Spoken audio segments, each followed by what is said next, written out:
Bon après-midi tout le monde. Bienvenue à l'Université Carleton, à la Norman Paterson School of International Affairs.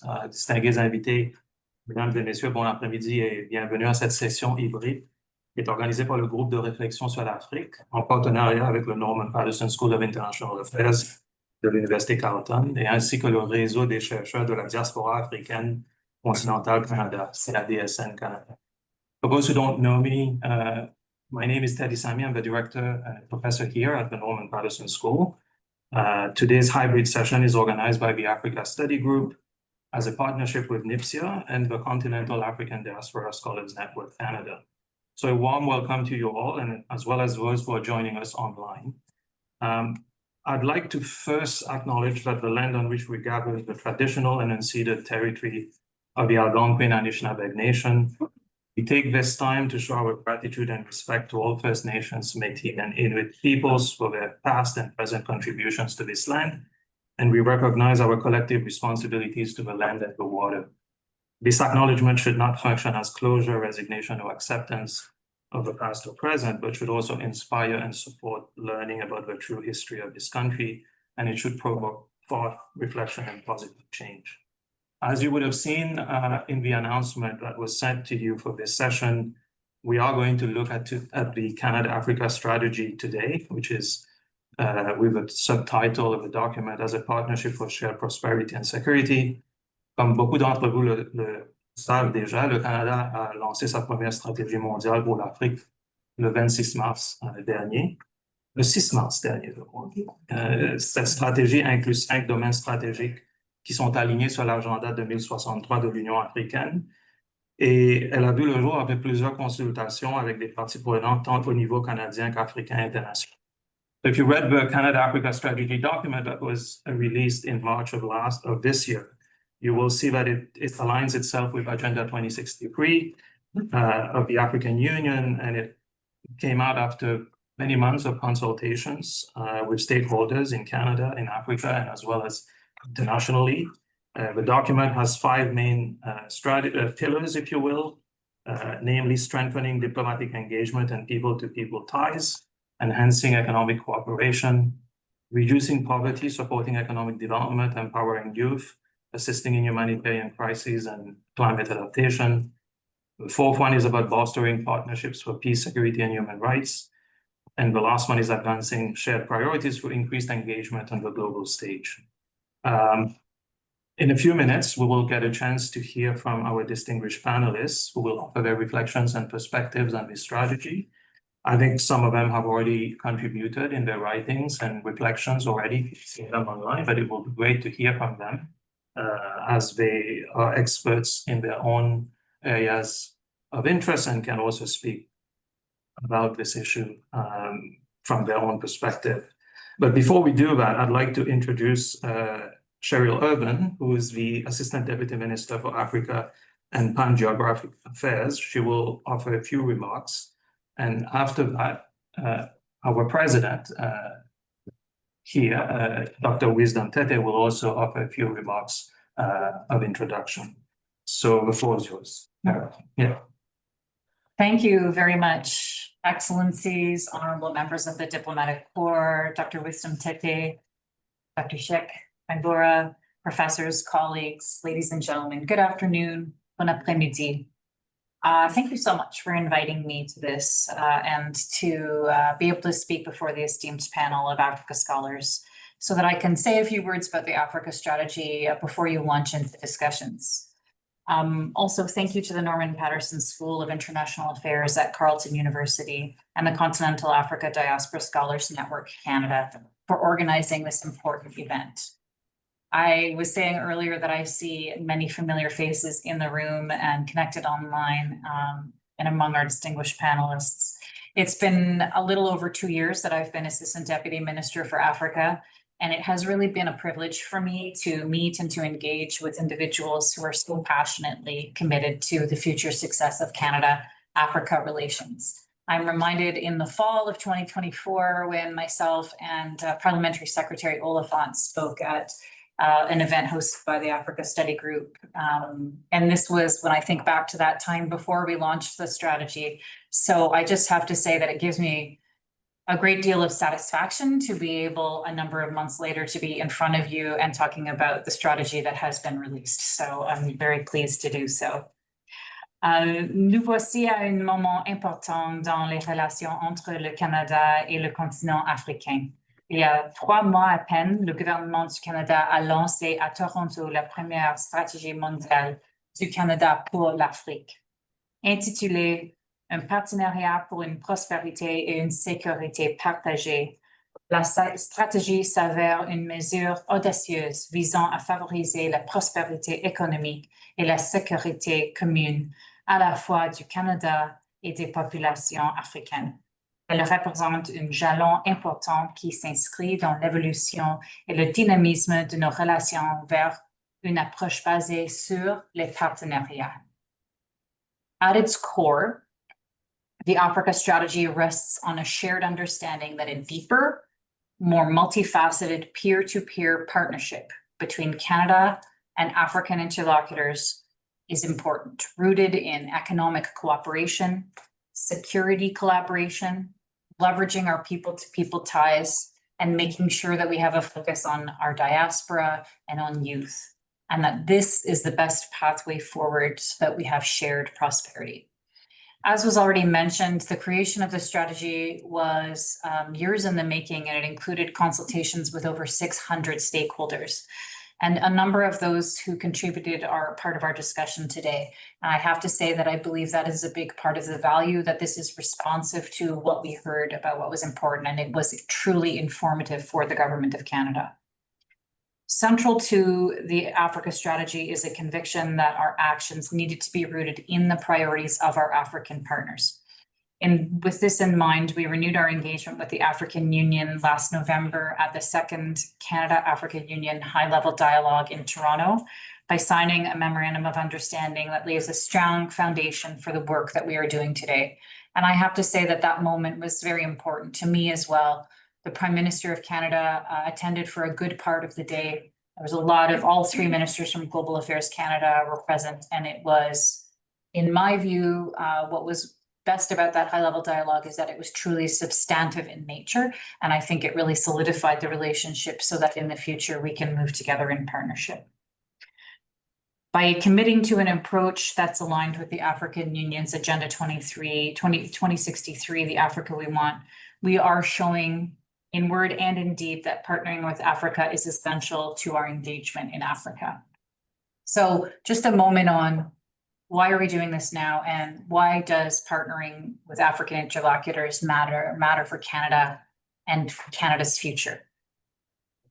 Africa is quickly transforming into a hub for trade and investment. It has abundant critical minerals, and it's key to building supply chains that Canada needs.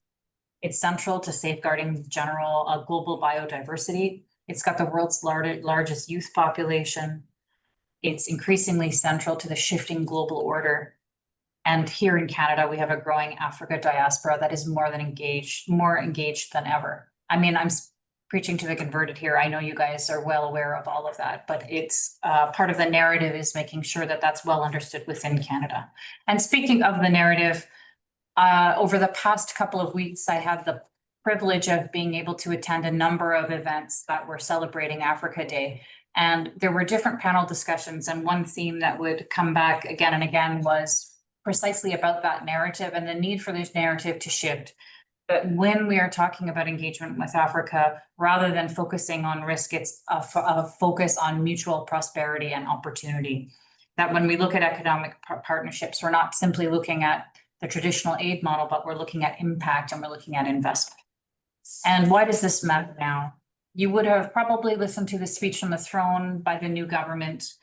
There's a new mandate letter that's out. There is a foreign policy review that will happen and a new national security strategy. This is all, when you look at it, about strengthening Canadian sovereignty. It's about diversifying and strengthening the partnerships that Canada has around the world and lining up what we need domestically and our agenda domestically with how we engage internationally. I really do see the opportunity for how we engage with African partners as contributing to this overall agenda. And there's a lot of possibility there. We also are going to be sitting at multilateral tables, and we've got coming up within the next week, Canada's G7 Leaders Summit in Kananaskis. And that is where Canada will take a leading role in shaping the global economic and security agenda. And of course, in this year, when Canada has the G7 presidency, South Africa has the G20 presidency, and there will be a number of G20 related ministerial events and the Leaders Summit that will take place in November, and so many opportunities for Canada and South Africa to collaborate on their respective presidencies. Final note, this government has set a tone that moving forward, this is really all about getting things done and about action. And that is the spirit that we have with the Africa strategy. You will have seen that we have made already at the high-level dialogue some announcements. We've named 2 new we've created a new Africa Trade Hub at Global Affairs Canada. One of our directors general, Drew Smith, right now is in Calgary for the energy forum that's taking place, and we'll be meeting with Nigerian delegation and other African stakeholders. We are developing a diaspora engagement mechanism, and we are setting up a new trade and development nexus program. This is just some of what we're working on, but I want to emphasize that we appreciate and understand that this is a commitment to operationalization and action and implementation. So I just want to thank all of you for your contribution and the collective effort to deepen the partnerships between Canada and Africa. One of my team members, Joanne Veilleux, is joining, and she'll be staying for this whole event. One of the important things for us that's benefited is listening. So we are here today to listen to your discussion and to have that feed into what we do in the Government of Canada. So thank you so much for the opportunity to speak. Thank you very much. Thank you for your remarks, and thanks for making the time to be with us this afternoon. Without further ado, I'm now going to ask our President and Vice Chancellor of Carleton University, Dr. Wisdom Tete, to offer some introductory remarks. I'm going to move so that you can sit here and people will see you better. They can see me from here, right? Can they be angry? It's good now. Yeah, are you sure? No worries. Yeah, I'm okay. good. Thank you. Thanks, Daddy. And Cheryl, thanks for making the time to join us. I know this has been a heavy lift for you for the last little while. We've been in spaces together to talk about this stuff. So it's good to see it come to fruition. But just wanted to welcome everyone online and in person to Carleton. I think that this is one of the values of having an educational institution that focuses on engaging with matters that are pertinent to communities, not just in our region, in our localities, but around the world, is this interconnectedness that allows us to see how things that happen elsewhere resonate here, impact things that go on here. But particularly in a world that is, notwithstanding all the challenges, still very interconnected and committed to collaboration as the basic means by which we're able to push together in common cause. The role of, a unit like NIPSIA is important, right? This is a number of colleagues who engage in this issue on a daily basis. And so if you're looking for ideas from people who are seized with these things on a regular basis, this is the space to find that. And I'm glad that we've been able to do this in a hybrid format that allows us to extend the benefit of the conversation beyond this particular room. Since we're academics, I assume that part of the reason why our colleagues from Global Affairs continue to engage with groups like ours is to be able to hone these things. These are not done deals. They are opportunities for us to continue to make better and to, work out any kinks that are in the system, because nothing is perfect. And if we were waiting for this thing to be perfect before moving forward with it, we wouldn't be here. And so I think we have to come to it with an understanding. And you've seen that set in other spaces where people have acknowledged that this has been a long time coming. A lot of people have done work within the government to bring visibility to this as an important focus for the government. And I think that it's important that all of us who are engaged with this are not daunted by what may not be our expectation of what it should be, but actually be galvanized in common cause to see how we might be able to support this effort and elevate it to the level that we'll all be proud of. So as we engage in this conversation this afternoon, I think it's important that we come to it with that spirit. Critique is not, a negative thing. I think that we want to be able to critique this in a productive and constructive ways so that we're able to help make it better. This is work in progress. This is work that is starting a conversation, and that conversation, as you've heard from the ADM, has already seen evidence of commitment through concrete things that have been done. But I think that colleagues would be the first to say to you, even from the government, that there's more work that needs to be done. And how we feed into that process, making sure that the advocates for this strategy within government are buoyed by what we're providing in terms of a move forward, momentum to this work, is an important part of what we should at least, I think, as academics, members of the diaspora, take into account. That this is an effort to work in partnership. And we all know if you work in different contexts where there are competing interests, that there's always going to be the need to continue to sustain that momentum and to support one another. I would leave you with setting thoughts as we engage over the course of the afternoon. And I know that people have done some work in assessing the strategy. We've heard from folks who looked at, is the fact of, just the symbolic nature of the launch and the substantive value of it, does that say anything about where this sits within the government? People would compare it to other strategies that have been launched with a lot more fanfare, and would ask the question, which I think is a justifiable question, about does this then indicate the level of commitment on the part of the government? And I think that that in itself puts a responsibility on government to be able to disabuse people's minds of that through the concrete actions that we've heard about. I think it's also worthwhile looking at whether or not this is driven by the right motivations. And you heard from the minister, and I have heard this in other contexts, there's no mincing words about the mutuality of this, right? This is not your old process, we do it all, come do it. It's been an exercise to say, how can we work with African partners to help shape the direction of this? And I think that also means that these conversations are not just happening in Canada, but are happening on the African side, where we are taking a good look at whether or not what is before us is viable, is responsive to the particular context of the Africans, and whether the African voices continue to help shape and inform the way things move. But there's no question about the fact that this is a step forward that people have looked after for a long time. And I always see these things as an obligation on the part of whoever puts this forward to be held accountable. And so the government, by putting this forward, at least gives you something that you can hold the government accountable to. In the absence of anything, it's hard to do that. So even if you look at it from that perspective, where the government has made itself open to conversations about these issues, that is a good thing for us to look at.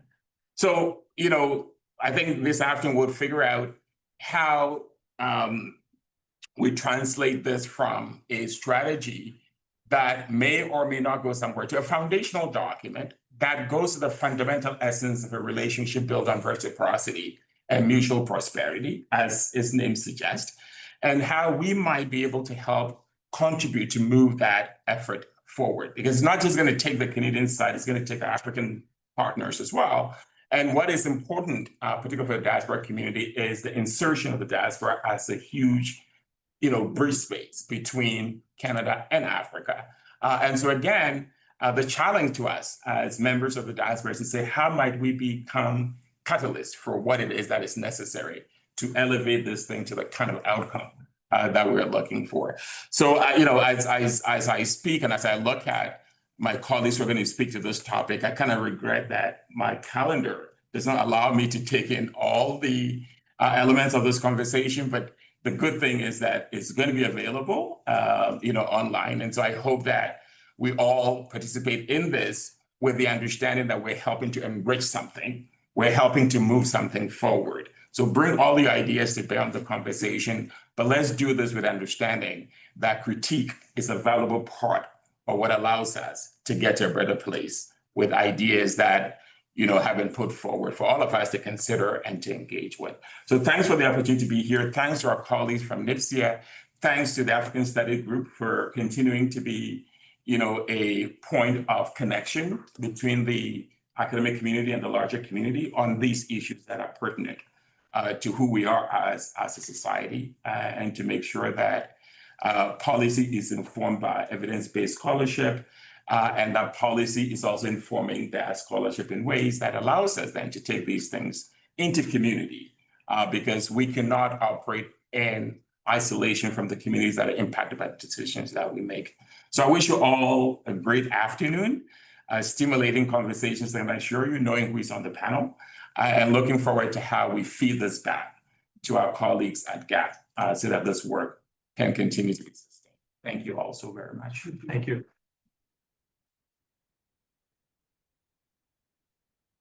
Thank you very much, President Tete. I will now yield the floor to Sheikh, who will moderate the discussion with our panelists. And yeah, so do you want to move to this chair or you? I'm good. I'm good here. Yeah. Maybe they will move a bit the camera.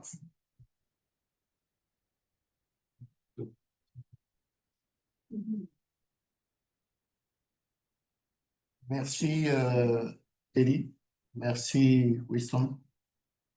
Merci beaucoup, Thierry, for being here. It's an honor for us. And I know many people have been asking for this session. Now we have it. We will just the start of the discussion with the aim to implement the strategy, to acknowledge it, to salute the strategy, and to take ownership of the strategy to make it better. Because it's a strategy that is there to stay. So we will take it, we'll improve it. We will work on it because this strategy is for Canada, is for Africa. I will not repeat everything that has been said. It's the first time that we have this HYBRIDE webinar hosted in a triangular cooperation between the African Study Group, NIPSIA, and the Continental African Diaspora Scholar Network, Canada. I wish we could have done this with 10 or 20 other organizations, but I'm sure it will come. It will come because this has to be done collectively. Thank you, Professor Teddy NIPSIA, for welcoming us again so kindly to this beautiful NIPSIA Resource Center. We are one of the organizations that actually inaugurated this center. We consider it as home to the Africa Study Group. And thank you so much for your kindness and your support. I know you are not doing this because you are a member of the Africa Study Group, a long-standing member of the Africa Study Group. I remember since 2012, 2013, I think, we met at the university.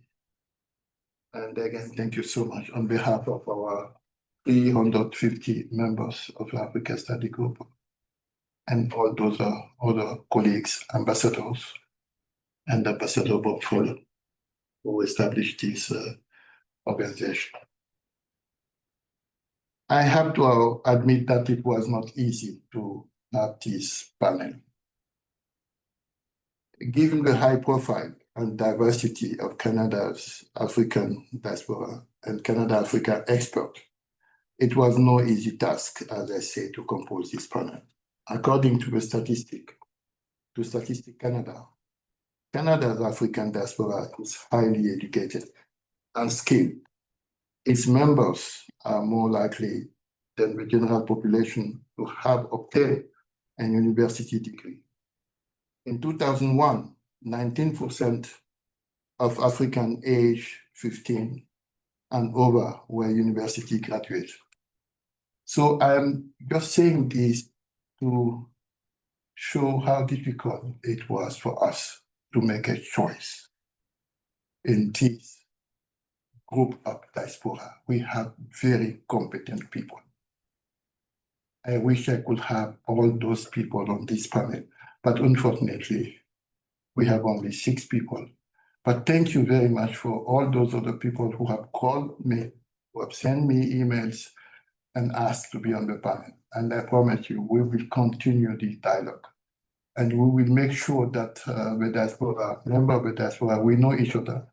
And we come together to work for Canada and for Africa. And I promise as long as I'm here as President of Africa Study Group, we will certainly do this. Today we have 6 speakers.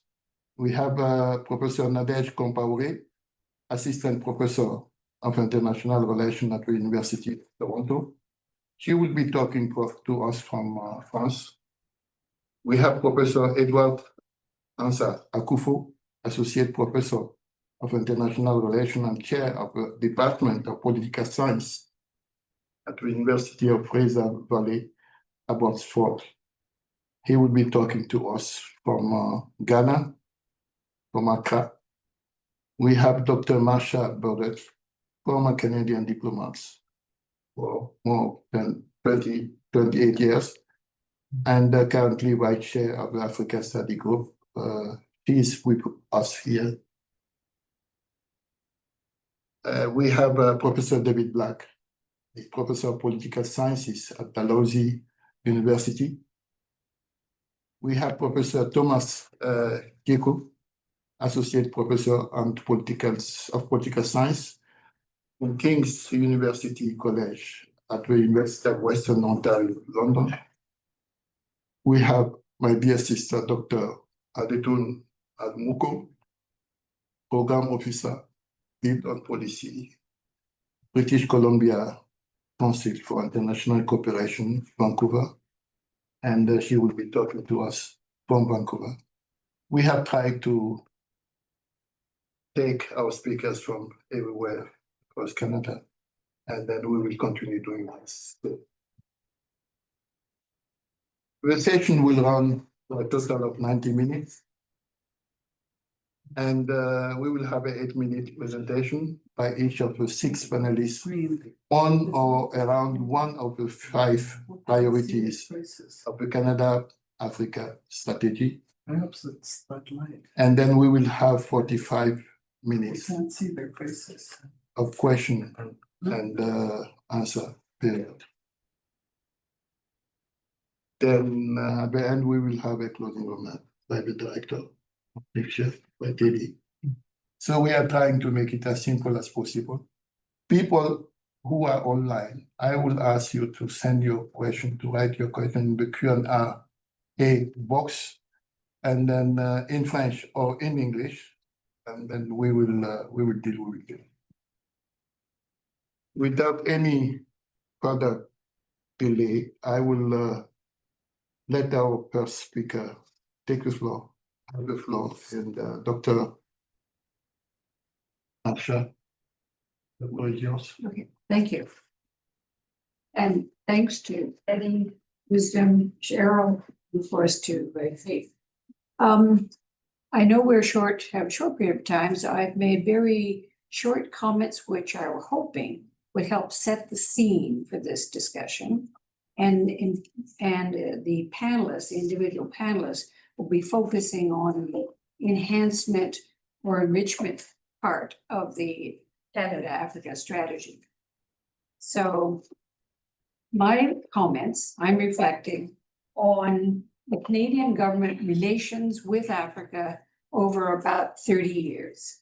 And my comments are focused on what I think is at moment hinge politics right now.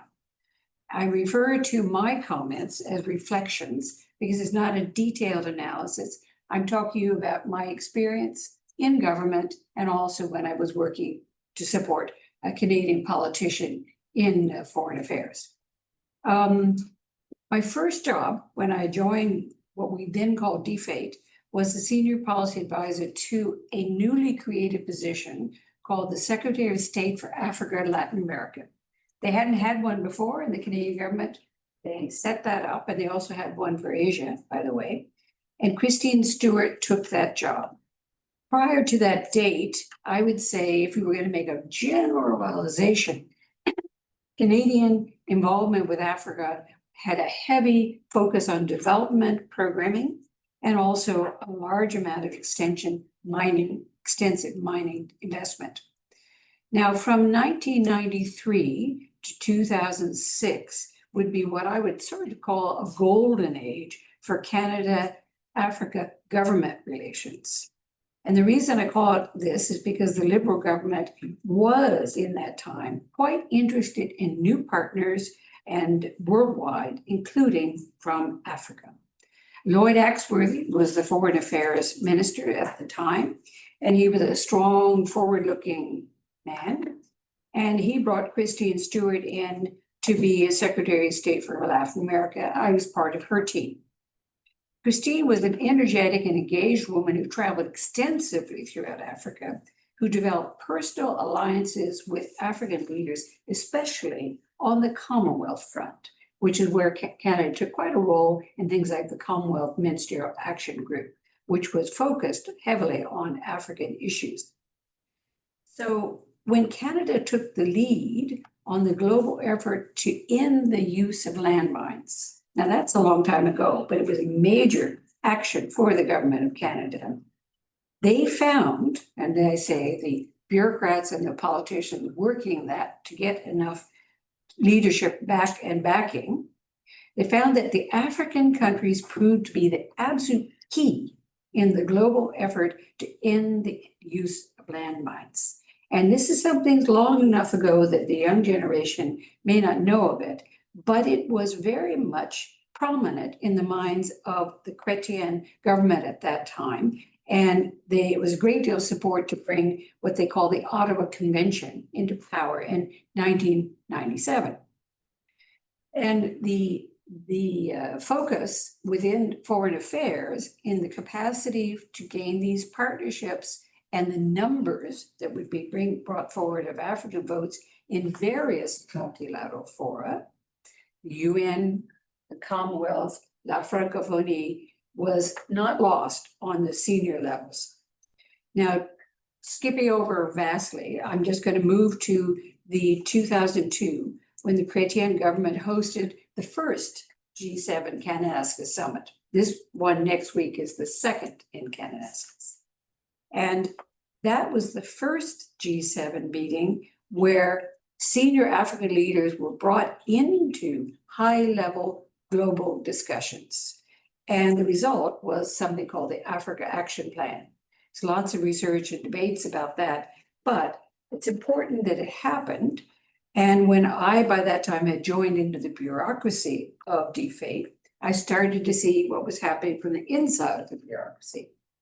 One of the key people who brought forward a lot of changes and efforts was a man called Bob Fowler.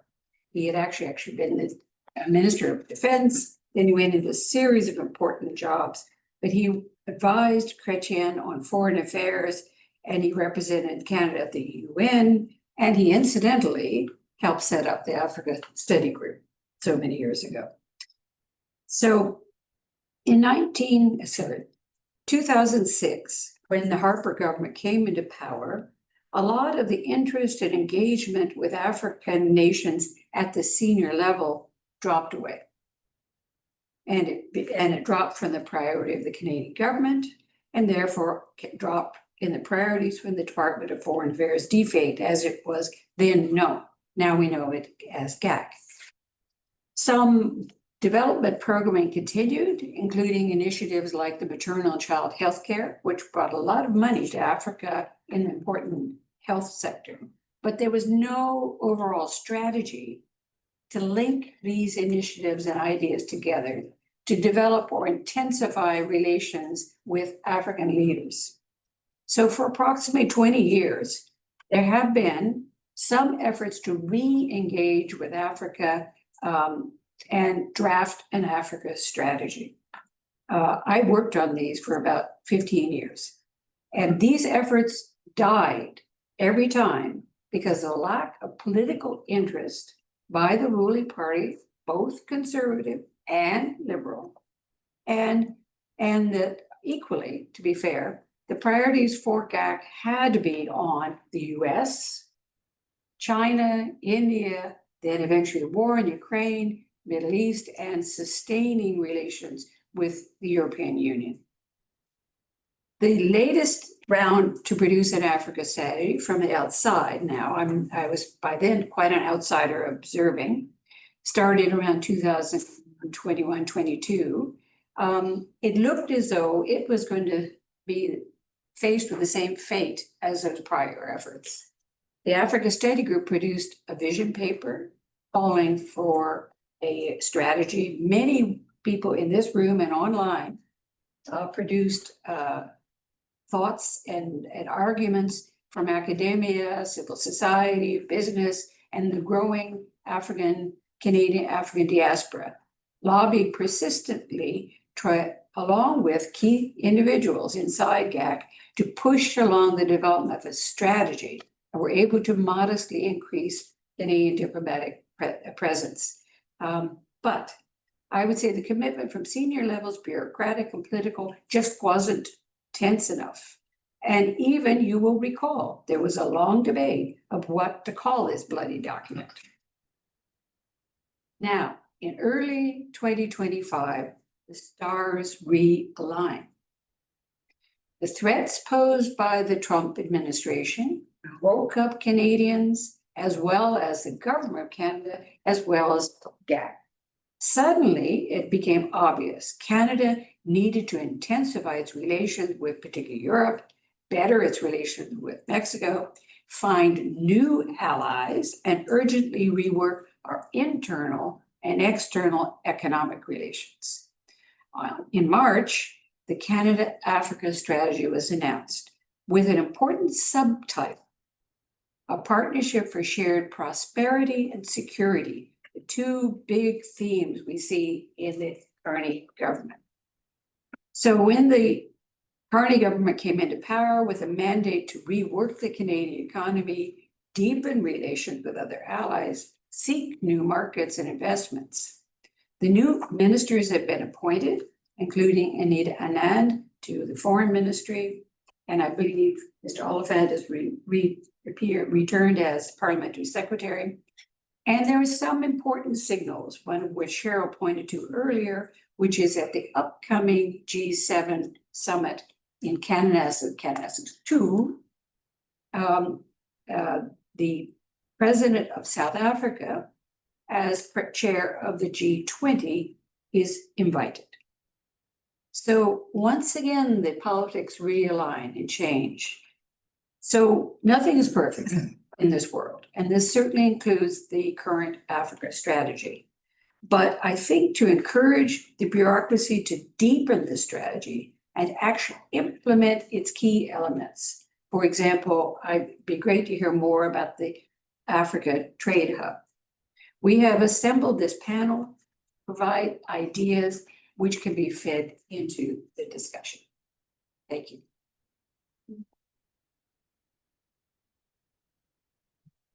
Merci beaucoup, Marsha. C'était excellent, comme toujours. Je le dis souvent, c'est comme des bibliothèques qui brûlent. Nous avons beaucoup de nos diplomates qui sont assis à la maison et qui peuvent apporter, qui savent de quoi on parle. It's in French, we say that l'histoire est le socle du présent et de l'avenir. If you know where you're coming from, then you will master your way forward, where you're going. In order to be successful, if you have a policy document, you will be in better place to implement it if you know where the policy is coming from, if you know the history of the policy. And that's applicable also here with Africa Study, with the Canada Africa Study. There is a history behind it. We need to know that. We need to use that history to implement the strategy. It's very helpful. There are many things that we can say. And I would like to use this opportunity, Marsha, to thank you very much We were both there when the Africa Study Group was created in 2006 by Bob Fuller. And I would like to thank you very much for your participation, for everything that you have been doing for this group. And we are counting on you for the future. I will go now to our second speaker, who is Professor Thomas. I understand that you spoke with Kufo, and so you are going to talk about strengthening our diplomatic engagement and people taking time. Yes, yeah.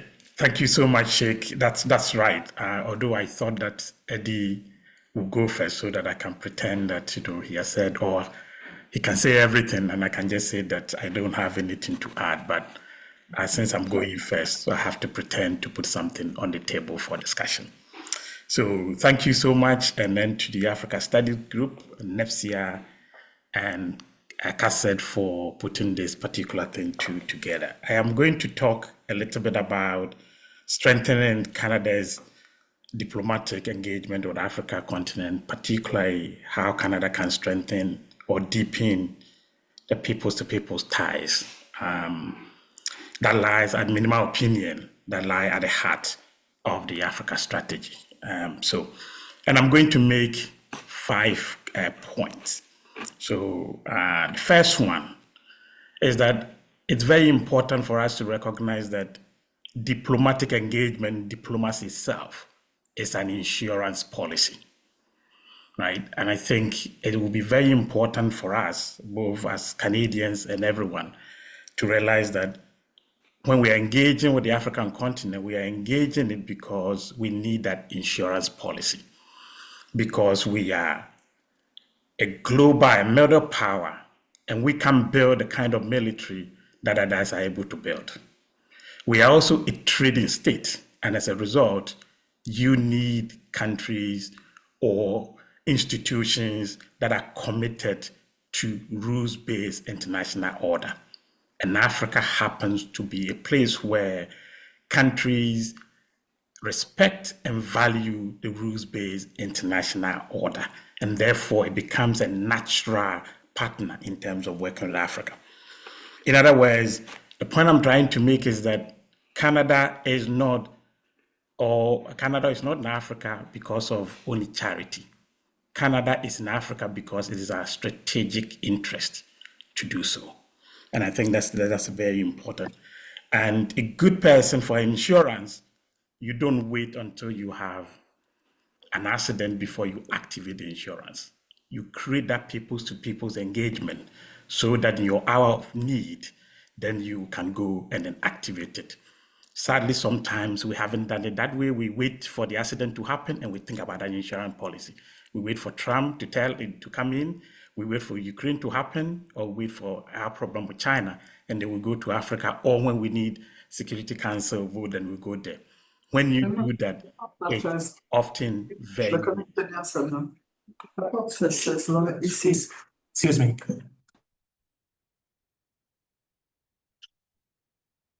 Okay. Yeah, sorry about that. So that's the first point that I want to say, that African countries deeply value multilateralism, rules-based international order.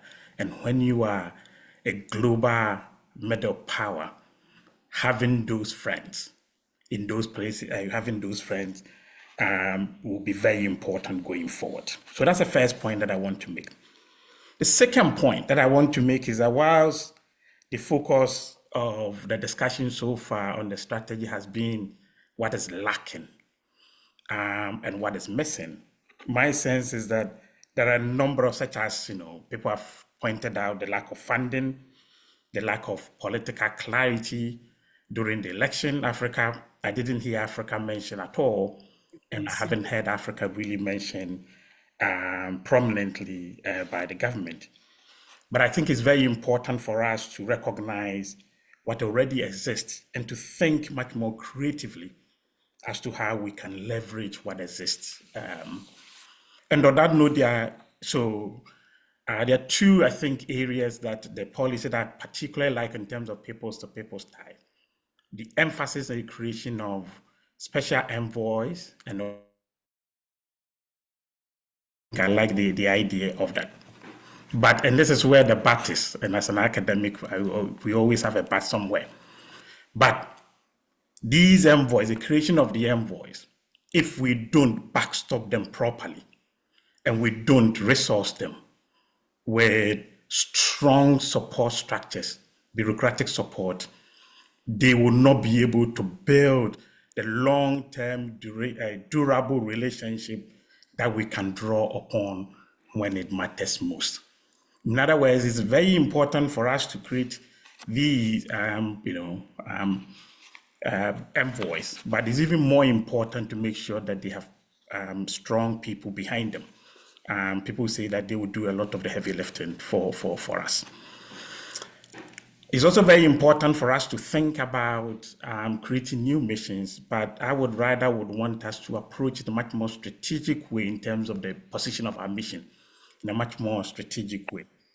So, for example, I'd like us to see us, if we're really going to engage with African regional institutions, and not just only bilateral, but we're going to do a proper Pan-African kind of engagement. I'd like us to see us strengthen our missions in Addis, for example, in areas where these regional economic communities have headquarters. I'd like to see us Addis, not because of just the African Union, but people forget that the United Nations is so prominent there, and therefore we having a presence there is very important. ECA is very important. I'd like to see us, improve our presence in areas where Abidjan, people don't talk about Abidjan a lot, but I'd like to see us improve our presence in Abidjan, to give it the capacity to actually work not bilaterally, but also with ADB, of which Canada is a proud shareholder. Right? So we want to make sure that.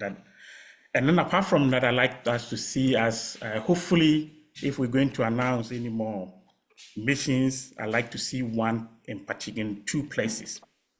One is Gaborone, not because Botswana has been an example in terms of good governance, but also SADC is headquarters there. And you want to use that one to be able to engage with the Southern African countries so that they can be heard.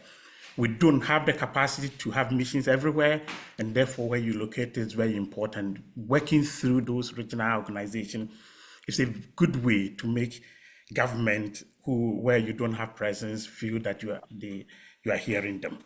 And then I like also to see us in Libreville, Gabon, not because of anything, not because of only our presence in La Francophonie, but it also gives us the chance not only to strengthen our footprint in the Francophone Africa, but also gives us the opportunity to be able to work with ECAS, the Economic Community of Central African States. In other words, what I'm trying to say is that the way we have to think about it is that we need to move away from what we've traditionally done, which is follow the crowd, right? Where the Americans embrace and others they go. That's usually where we go. This time around, I think we have to be intentional in terms of our engagement. The third point, and here I'll turn the emphasis a little bit on the people-to-people dimension of the strategy. Understandably, the emphasis, the attention has focused so much on the African diaspora here on the continent, which is, I think, it's an enormous asset. I think we haven't really leveraged them really well. And I'm so glad that, for example, this event is being co-organized with the Continental African Diaspora Scholars Network. I think there's enormous opportunity for Canada to leverage that to build a stronger and durable presence on the African continent. But I also like to see us focus more on ensuring that Canadians on the African continent we draw on their strength. I'm talking about individuals living and working in different parts of African institutions and African communities who may be Canadian born and living there, but more importantly, African-born but have Canadian connection. And sometimes it's surprising when you travel across the African continent, the number of people who have so much connection to Canada is amazing. Sometimes I feel that Stars Canada has not captured the population accurately, given the number of people that you often meet with Canadian connection. The point the point I want to make here is that although these individuals are very important, and to me, they are sometimes our best diplomat, right? Our diplomats in our missions are, just like missions everywhere, are often capital-centric. Other Canadians are often working in communities, and they are often the individuals who are the best representation of Canada. But the point here I want to make is that we need to be able to build the capacity of global affairs to be able to track and identify these individuals in the various spaces where they are working, and ask, to me, two questions. The first one are, where are these Canadians? Where are they working? Or what are they doing? And more importantly, how can the Canadian government amplify their impact on the ground? So doing that, I think, can help us in terms of strengthening Canadian position on the African continent. The fourth point, which is also related to the people's, unlike countries such as the United States and others, where there was a conscious effort by the government to create spaces for their citizens to be on the ground, like, for example, the creation of a Peace Corps by the US that embed citizens in a long-term global partnership. We haven't really done that. This might be something that we may have to think about it a little bit as we go forward. I'm not saying that we should replicate it, but already we have a strong base of our public institutions, particularly the universities, already engaged and doing a lot of people's diplomacy that we can leverage, that a little bit of the intentional policy, we may be able to leverage it in a much more sustainable and durable way. What am I talking about? A number of our universities are already doing international experiential learning programs, sending students, especially if we're thinking about bringing the youth alongside. They are doing academic, they have internships, field schools, community engaged learning, and academic exchanges. I think it will be very important going forward for the implementation of the strategy for the Canadian government to work with the universities to strengthen this particular relationship. They're already doing it, so you just need to amplify it and work with them. And that would actually help in terms of scaling up these people's ties. I think those are going to be very important as we move forward. And then finally, and I'll make my final point and then I'll shut up. Finally, and this is, I like the fact that the strategy is emphasizing civil society partnership, not just with government, which is really good. But there's a point of caution here a little bit. In working with civil society groups, we have to make sure that we don't do it at the expense of public institutions. I am raising this because in the last 30 to 40 years, we've seen strong donor effort to capitalize building the capacity and ensure that civil society groups or civil society organizations will do some of the work that government are supposed to do. But civil society by nature are very fragmented, donor dependent, and transient, and often don't have the capacity to do the things that government are supposed to do. And we have empowered them to the extent sometimes at the expense of public institutions. And we have to be careful that Canada, we don't feed into that. Let me give you a specific example to bring this point home for you. In my area of work, research, there are a number of last 30 years, we've seen a lot of think tanks emerging on the African continent. What has happened is that they've damaged research centers of African public universities.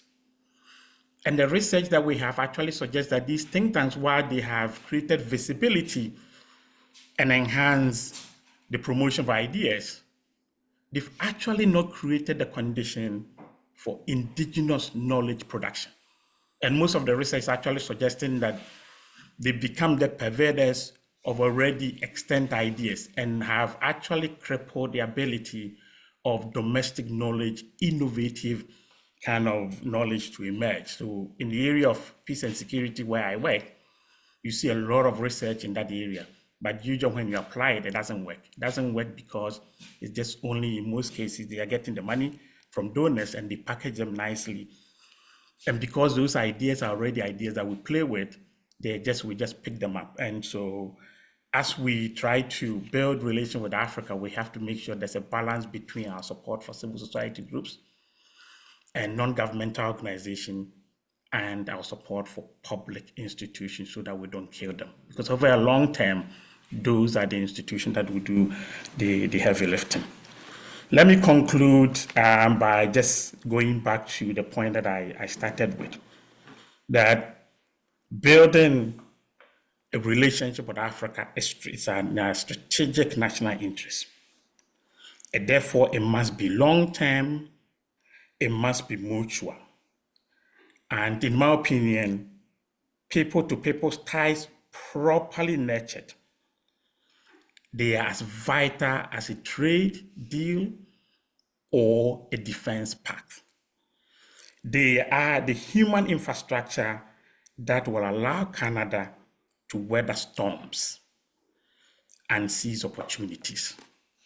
And we need to be able to put more resources into nurturing it. And our diplomacy, which in my opinion is more important to me than our building any military, if you ask me, because that's the way we can have endurance. So our diplomacy, if well resourced, well located, and well informed, is our best and most reliable insurance policy. The government must not wait for an accident to happen for us to have a problem before we go and then before we think about the insurance policy. Thank you so much.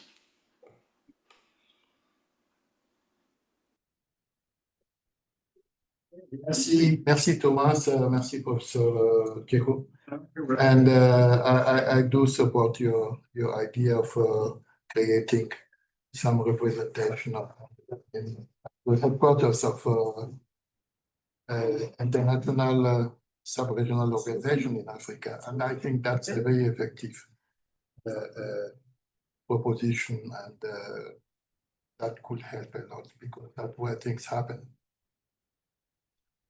Headquarters of a regional, sub-regional organization in Africa, and then we have 8 of them. Merci, Thomas. The next speaker will be Professor Black, and he will be talking to us about enhancing economic cooperation, regional institutional development cooperation. The floor is yours, Dave.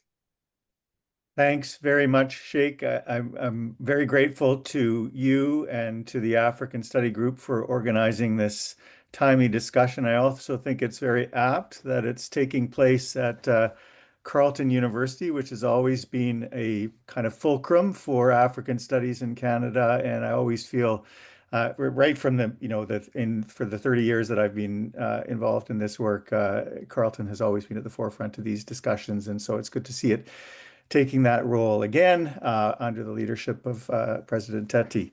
I'm going to wander a bit, perhaps, from the brief that I've been given by Sheikh, although I will circle back to it. But what I want to do is touch on four things in my remarks.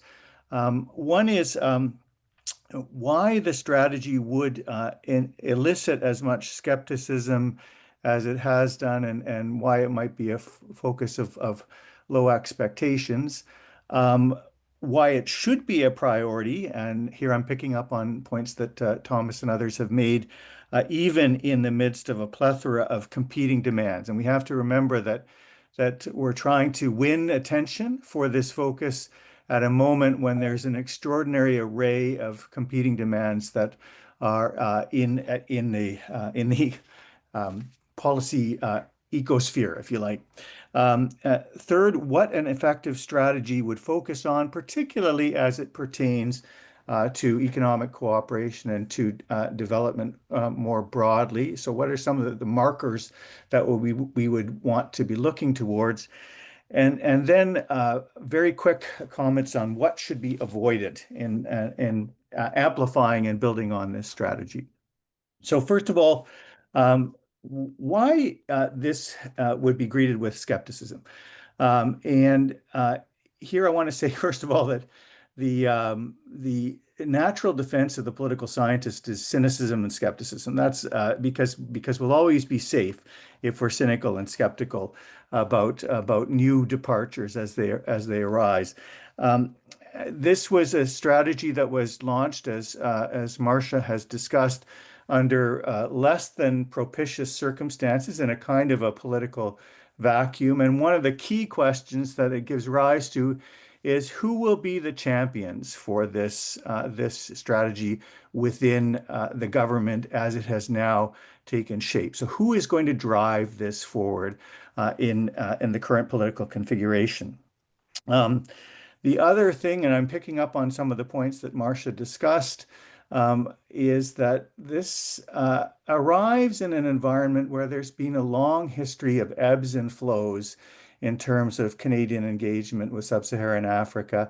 And Africans have obviously been very cognizant of this, and they've watched these ebbs and flows, and they would be naturally skeptical of the degree to which this time is different.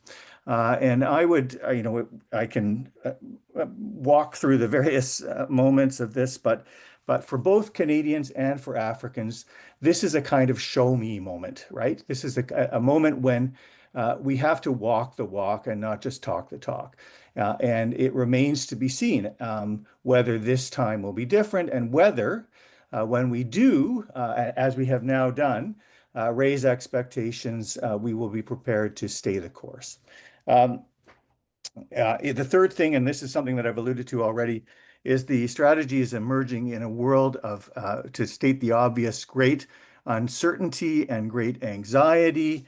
As the Prime Minister said when he was announcing his massive infusion of funds into defense, a darker, more competitive world. And in this context, there's naturally a kind of flight to safety, to the familiar and trusted friends and allies. We hear this talk a lot in both security and economic relations. And this has certainly been the pattern of the most prominent travel and announceable so far. So this is about diversification, which is really, though, framed in a relatively narrow understanding of diversification towards non-American, but still Western and Asia Pacific partners and allies. And so the question is, where does the Africa strategy fit into this context, and why should it be prioritized? And I would say broadly that there are both self-interested and collective interest-based motivations for why this should be an important priority of this Canadian government. And really the point here is obviously what the current moment for Canadians has highlighted is the degree to which we have been over-dependent on a very narrow set of relationships, particularly within North America, and the tremendous imperative of diversifying those relationships. And the diversification that's been talked about thus far has largely focused on familiar, well-worn patterns of rebuilding relationships or building on the relationships with Europe and the Asia-Pacific, the Indo-Pacific region. And my premise, and I think the point that would need to be made very strongly, is that investing in relations with Africa is an investment in the future, the long-term future, because there is a limited upside in the end to returning to traditional friends and trusted allies, and whereas the potential upside in the African context is much greater.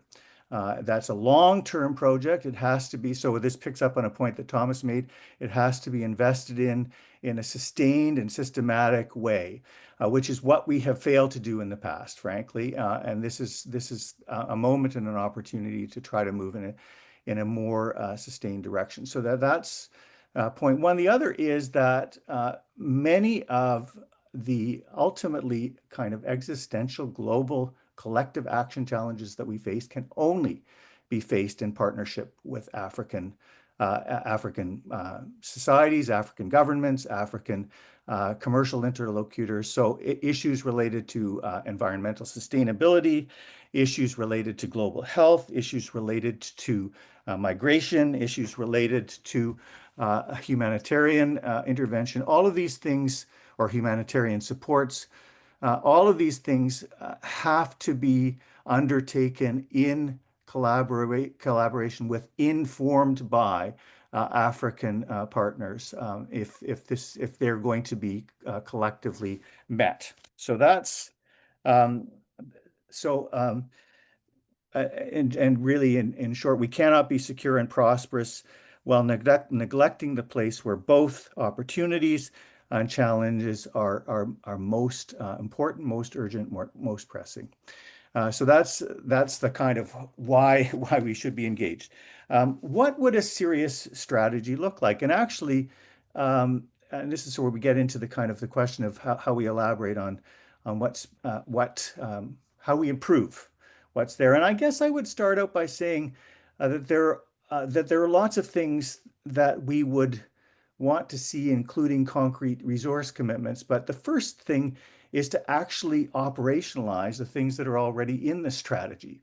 So that there are actually some promising directions that have been mooted, but it's a question of seeing how they're put into practice, what kinds of resources are put into them, and how they're operationalized. And obviously, the diaspora engagement mechanism that has been mooted and alluded to is a really, really important marker of what emergence. For me, as someone who's been studying Canadian African relations for a long time, for more than 30 years, it's one of the most striking and most important changes is the emergence of a really, as Sheikh suggested earlier, a really high-powered African diaspora that has the capacity to be an enormous asset in terms of building more durable relationships. How will that be done? How will it be sustained?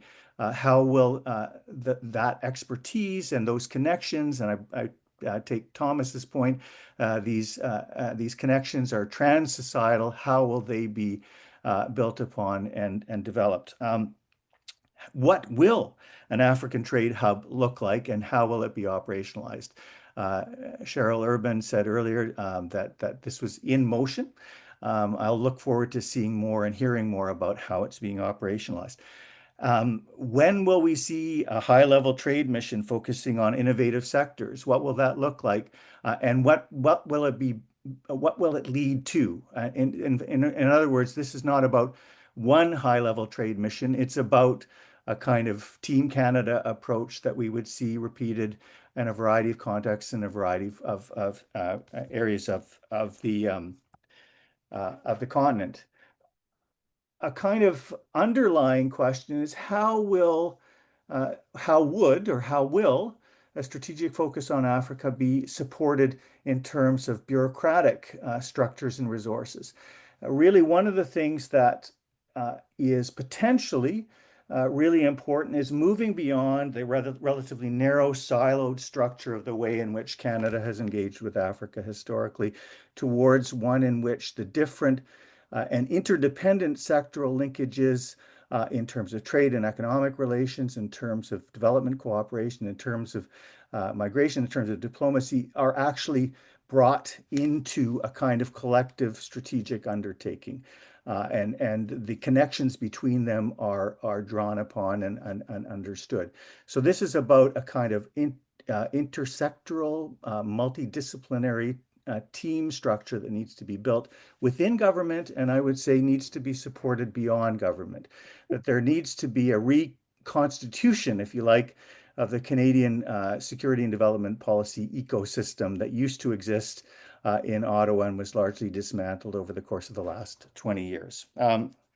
So this is an investment in the knowledge capacity, the specialized knowledge capacity that's required to make smart policy in relation to Africa, to build sustained relationships, as Thomas has suggested, that will be really, really important.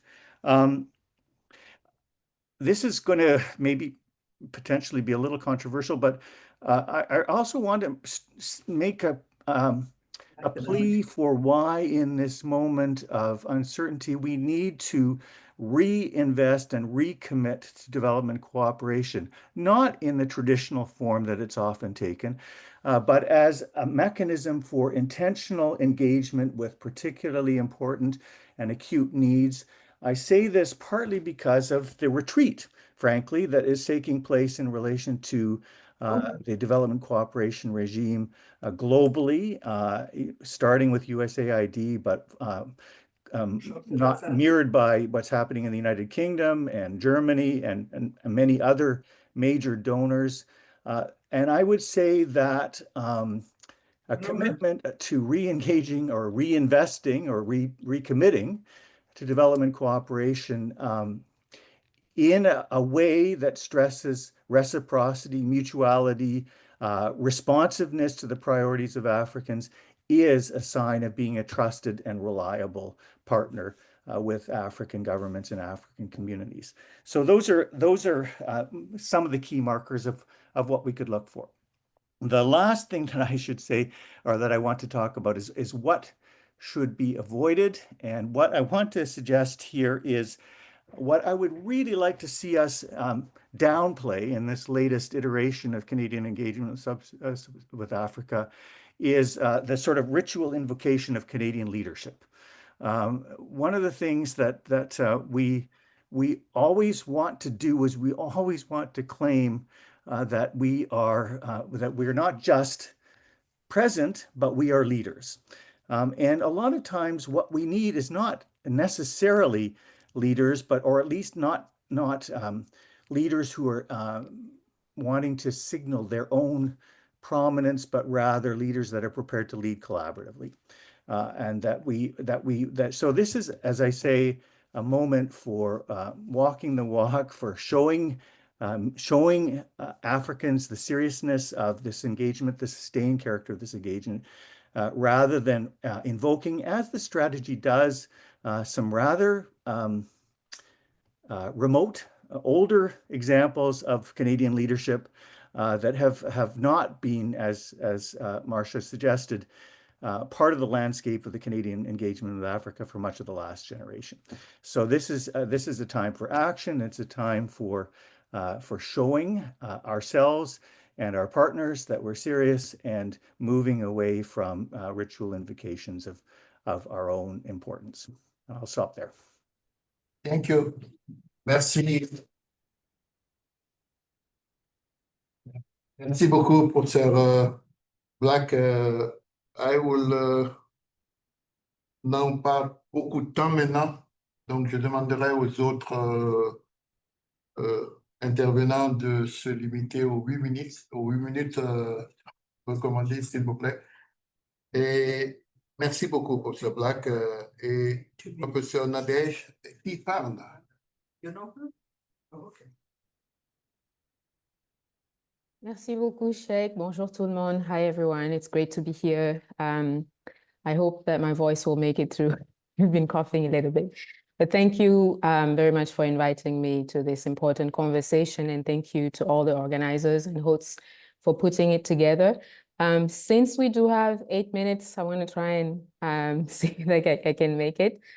My points will speak to strategy number 2 on enhancing economic cooperation, excuse me, and strategy number 3 on reducing poverty, supporting economic development, empowering the youth, and assisting in humanitarian crisis and climate adaptation. I want to really focus on the mining sector specifically. We know that outside the African continent, basically after South Africa's intracontinental mining investments, Canada has had the largest mining presence in Africa with over $37 billion in mining assets on the continent. So I think for me, the strategic importance of mining both in Africa and in Canada is an important focus of this strategy. And so rethinking the current terms of these partnerships with mineral-rich African countries, including in regions such as the Sahel region, given that beyond economic dimensions, there are direct implications regarding peace and security issues, both for intra and interstate conflicts. So to me, the growing importance, obviously, of critical minerals. Sorry, I'm having an echo. Is everyone hearing me okay? Yeah, Okay. it's okay. All right. So beyond the economic side of things, critical minerals specifically for renewable energy, which also means direct implications for environmental justice, economic development, and then also complex conflicts. Countries with important critical minerals reserves, such as the DRC especially, which has the largest cobalt reserve in the world, will also need more important bilateral diplomatic focus. But beyond the mining sector, but very much directly impacting its governance, Canada has formed or negotiated about 60 bilateral investment treaties worldwide, and about 1/3 of all of them are with African countries. So this observation is part of a working co-authored paper that I have with my colleague at the University of Saskatchewan, Professor Odumusu Ayanu. And I'm mentioning this to point to the fact that bilateral investment treaties in Canada, which are known as Foreign Investment Promotion and Protection Agreements, FIPAs in short, which are also highlighted in the strategy for good reason, because the strategy points out that Canada currently has FIPAs in force within 8 African countries. But the thing is, as the name suggests, under international law, the primary goal of these FIPAs have been by design foreign capital protection. So in other words, it's not primarily concerned with protecting host states. And in this case, host African states have often been at the short end of the stick in signing agreements under serious information and power asymmetry and enduring long-term consequences when corporate claims are brought in. So to me, this is really essentially, I have one core point, which is that rethinking Canada's mining partnership with Africa means truly rethinking the wider investment structures that Canada promotes. And so there needs to be a serious development of a more cohesive vision for the strategy for mining governance partnership with the African continent beyond the economic returns that we've been focused on. And I think this is where I would like to see the strategy, which, as we said, is supposed to be a working document, be more systematically guided by environmental and human rights considerations. And this would require more collaboration with and more regulation of, and I think that's obviously the sticky point, Canadian-based corporate actors in Africa. And I should point out that in this case, obviously, Canada is not alone, Africa is not alone. There's a lot of parallels with regions such as Latin America, for instance. So there isn't necessarily a need to sort of have this isolationist partnership as well. And there are already a lot of existing regional global standards that Canada can deepen its partnerships with, such as the Africa Mining Vision and the World Bank's Extractive Industries Review. So essentially, I think one of my maybe perhaps more concrete suggestions, which comes from a lot of international lawyers within Canada, such as Sarah Seck at Dalhousie University, is to actually take the concept of home state responsibility very seriously when it comes to Canada's mining presence in Africa. And this would involve renewed trust, equity and engagement, equal partnership. And I think I won't say anything new in saying that trust towards the West in general within African countries has been very shaky recently, and that includes Canada, even though we don't like to face this reality too much. But I think it's important to focus on that and then focus on what it could actually mean to have a home state responsibility more seriously. I don't know whether my 8 minutes are up, but I do want to end with one final point that has actually been taken up by various people so far, including David just now, about what it means to be a leader. And I think speaking of youth empowerment, I think most of us know that some of the most popular leaders in Africa right now, and in popular imaginations, I think historically, are a lot of the young military leaders, thinking about the Sahel region.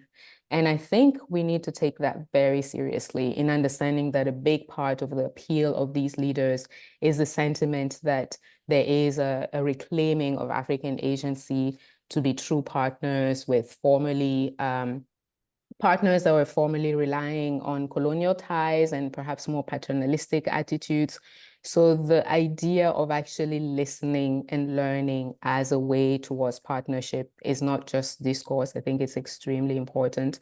And especially also the idea of actual change and action, which many people have already talked about as well.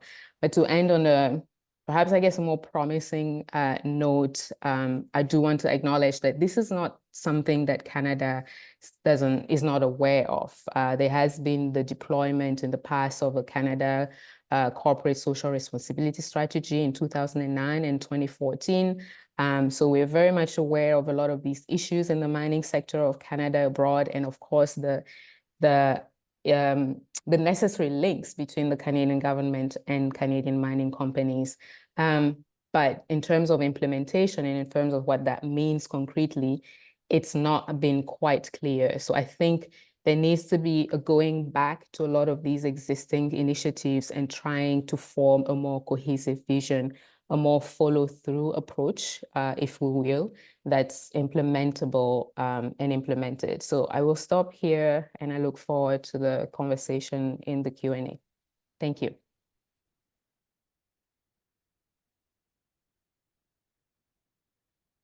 Merci beaucoup, professeur Nadège. Merci surtout d'avoir fait cette connexion avec le thème qui a été débattu par le professeur Black. Et je crois que c'est un peu le même domaine. On va du général au particulier. Merci d'avoir attiré l'attention surtout sur ce secteur minier qui semble être quelquefois un peu délaissé entre le Canada et l'Afrique et qui a besoin d'une attention particulière compte tenu de la situation particulière du secteur minier en Afrique. Thank you so much, and I'm sure we will get some more questions that you will have to answer. The next, our next speaker is Dr. Adetun from Vancouver. From where? And the floor is yours. Thank you very much. I'm delighted to be here. I thank the Africa Study Group for organizing this, and I will go straight into my presentation. The last speaker touched upon the question of extractive industries in Africa, so I will not spend too much time on that. And in my presentation, I'm going to talk about some of the things she talked about, broadly speaking, in terms of reducing poverty, supporting economic development, and empowering youth. And I've started my discussion, I'll send you the PowerPoint later, looking at the context and trends in which we are examining this Canada's Africa strategy. I think it heralds a period of greater intentionality, as one of the earlier speakers had mentioned, post-British Empire and American imperialism. It seems to herald a new era in global cooperation and partnerships. The context in which we are right now, with America asserting America First, so-called America First policies, is one in which Canada is then called upon, and hopefully will rise to the occasion, to emphasize how much the global economy is interconnected, and in fact, beyond economic interconnectedness, how much it is socially interconnected as well, even though that often seems to lag behind. Supply chains are completely interconnected in many spheres, and even labor is a cross-border input. It is not, and yet we are trying to impose stringent human tariffs whilst opposing economic tariffs. I think these are all things that need to be rethought as we look at the Canada-Africa strategy and some of the recent government policies, even relating to immigration in Canada. In terms of reducing poverty and supporting economic development, as the earlier speaker, the speaker just before me had alluded to, looking at the Canada's Africa strategy, it talks about prioritizing the mobilization of finance. I have pointed out in my presentation that beyond this, critical to reducing poverty are fair terms of trade and eliminating unjust and unsustainable debt. And I think we would all have heard a little bit more about this in the preparation for the G7 meeting under the umbrella of the Jubilee 2025 campaign, which is in relation to debt, eliminating unjust and unsustainable debt. This is absolutely critical to address, reforming the global financial system to prevent this kind of debt crisis in which so many African countries find themselves spending far more on debt servicing than they are on development. Also, beyond these micro-level interventions, whether through nonprofit organizations or NGOs that emphasize things like microcredit, various schemes for the empowerment of women, I think we have to address these macro-level trends, which I have alluded to in terms of fundamental structural change within the global system, both in terms of governance of global institutions such as the UN, including the Security Council, but also in terms of the way in which resources are deployed in the implementation of this strategy. I'd also like to touch briefly on the whole question of Canada's, because it's mentioned in the Canada-Africa strategy, Canada's FIAP and those kinds of policies that are major aspects of Canada's foreign policy, and emphasize the need for them to be implemented in consultation and in partnership with the African partners that are being engaged with, because only in that context can we talk about their relevance to implementation of this strategy.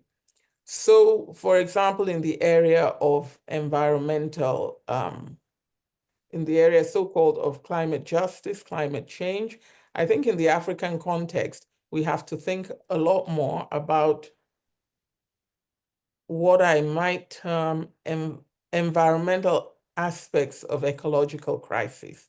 So we see a whole lot of ecological crisis on the African continent, including drought and the impact of drought.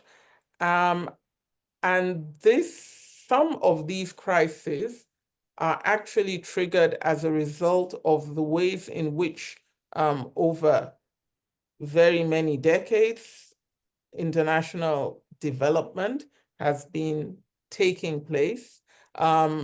It is related also sometimes to extractive industry. It's related to changing the ways in which people locally, indigenous people, actually interface and interact with nature. And so very much more of an emphasis needs to be put on the environmental impacts of these ecological crises. So sometimes people say, oh, Africa is not taking seriously the whole question of climate justice, climate change.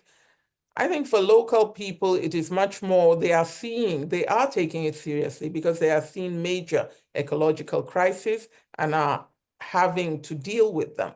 What is needed then in terms of support and hopefully the implementation of the strategy will address this, is more respect for indigenous knowledge in collaboration with more modern scientific kinds of knowledge in order to tackle these crises. And there are many, many movements on the African continent now that are assessing indigenous knowledge, that are trying to apply indigenous knowledge in terms of giving greater emphasis to biodiversity, for example. I've been involved in quite a number of them in Southern Africa, but also in Nigeria, that are looking at how to protect our local biodiversity in the face of so much advancing of genetic engineering in terms of the agricultural sector. So these are all things that need to be emphasized a great deal more when we actually come to the implementation of the Africa strategy. I think another issue I would like to touch on quickly is the question of what I would term human security, and the need to emphasize much more human security. And this relates also to the attitude towards youth and investing in youth, which is talked about and highlighted in the Africa strategy. African youth don't want to leave home, and many actually want to go back if they have had to leave. And so a critical issue is democratic governance and human rights. What are the conditions that are driving this attempt by youth to leave the continent? And what needs to be done to stop it? I think a massive investment in youth, which is talked about in the Africa strategy, is needed, but we need to look in more detail at what kinds of investments are we talking about. In the area of democratic governance and human rights, I think much more than an emphasis on militarization or increasing military spending, what is needed there is investing in youth in terms of education so that they can actually have a much stronger input in democratic governance. As we have seen in many countries, and as someone just alluded to in terms of certain kinds of popular or populist governments, they are very much young people. And so if we are looking at how to improve the security situation in Africa, I think we have to take into account the power of people, and the majority of the population is youthful. I was recently talking to a friend of mine about the situation, for example, in the Sahel, and case in point being Burkina Faso, where there is an attempt to deal with the situation with, let me call them militant groups that are fundamentalist, religious fundamentalism, that really, at the end of the day, you're fighting almost a losing battle. If you look at Boko Haram, whether you look at the fundamentalists in Burkina Faso, no amount of military intervention will succeed unless you have large numbers of people, the local people, in a position to resist these groups, because the groups are actually pretty small groups of organized cadres in a sense. So if they are resisted by local communities, they would not succeed. But the ability of local communities to resist them requires much greater investment in education, which is why they are always attacking education, and which is why many anti-democratic African governments also attack advances in education. So this is really a very important thing to take into account when we talk about investing in youth. And it goes beyond our usual thoughts concerning education. We have to take another look at African education. Somebody talked about the universities. We have to take another look at what impact the universities have, what is being taught, is relevant to local development. So I think that when we start to address substantive issues relating to the implementation of the Africa strategy, these are all things that need to be taken into account so that it's not just business as usual. I would like to conclude by saying that in implementing the strategy, we need the active engagement by all stakeholders. And as has been pointed out, the African diaspora, certain sections of the African diaspora are very important stakeholders and should not be ignored. They should be given the opportunity to be consulted, as we're doing now, as well as to actively be involved in the implementation of the strategy.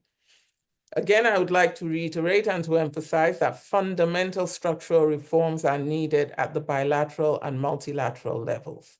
And the prior speaker just talked about the kinds of reforms, some of the kinds of reforms that are needed in terms of investment, foreign direct investment in Africa. The strategy talks a lot about free trade zones, talks about the Africa Free Trade Zone, etc. But we have to ask the question, what about the regulation of free trade zones? I did some study of the regulation of the Lekki Peninsula Free Trade Zone in Nigeria.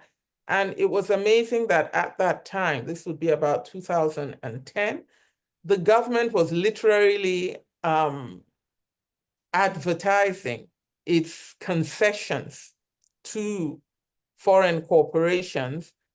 And when I finished giving a presentation on this, the number of concessions and the way in which they were phrased, the audience at that time, I was at the University of Western Ontario in the law department, and they were like, so what's in it for the local people? And I think this is the point that was being made by the earlier speaker. So we have to question the way in which free trade zones are established and the nature of their regulation. The regulation of corporations generally is a big issue in the context of Africa. Corporate social responsibility has to be advanced, has to be talked about a lot more. This is not being against private investment, so to speak.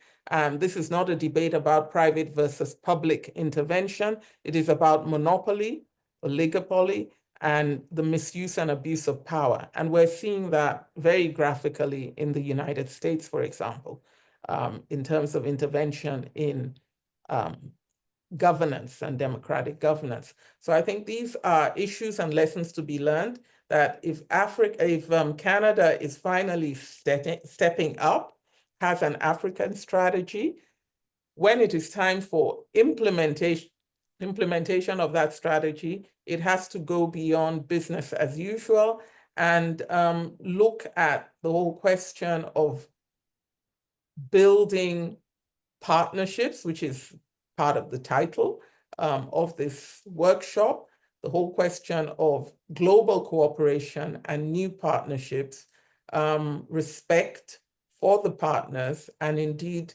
justice in terms of access to justice, both economic justice and social justice. So I hope that we will constantly bear this in mind when we're discussing the implementation of the African strategy. Thank you.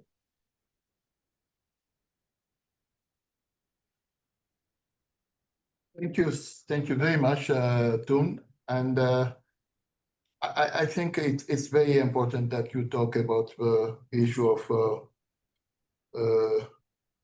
creating more legal norms in order to have a kind of regulations. And I trust this is one of the areas where the strategy will have to focus and to be fully implemented. Canada has a lot of experience in that domain, and I think it could be a kind of transfer of technology towards the African countries, framework of implementation of the strategy. Merci. And our last speaker is Professor Akufo. I'm sorry that we know that you are in Accra, but we thought that this thematic is one of the most important areas that has been stressed, emphasized in between the strategy, and people are waiting for your presentation. if you can help us keeping it for 8 minutes, we will try to extend our session by 15 other minutes. And the floor is yours.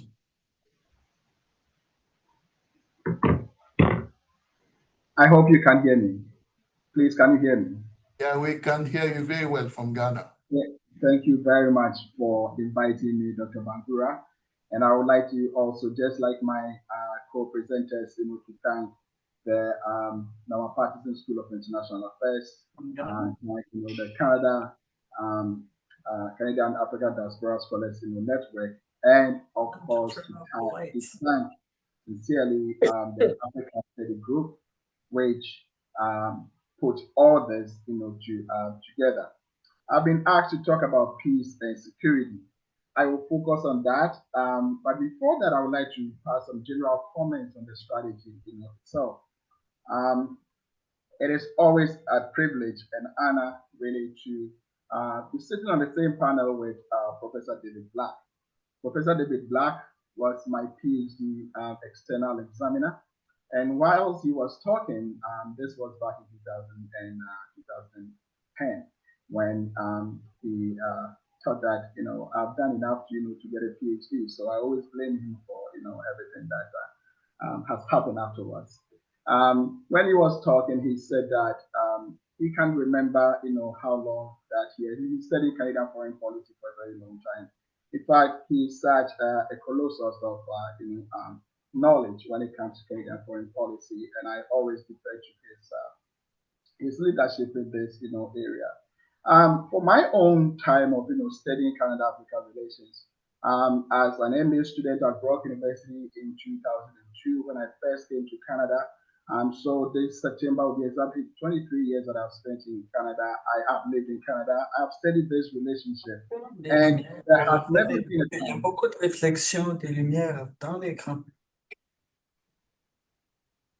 There has never been a time that, Canada-Africa relations has gained so much, momentum and has been discussed. Since I've lived in Canada for this period, that in the past 2 years, there have been many sessions and, parliamentary, studies and all that. And here we are with the Africa, strategy. This strategy, in my view, is path-breaking.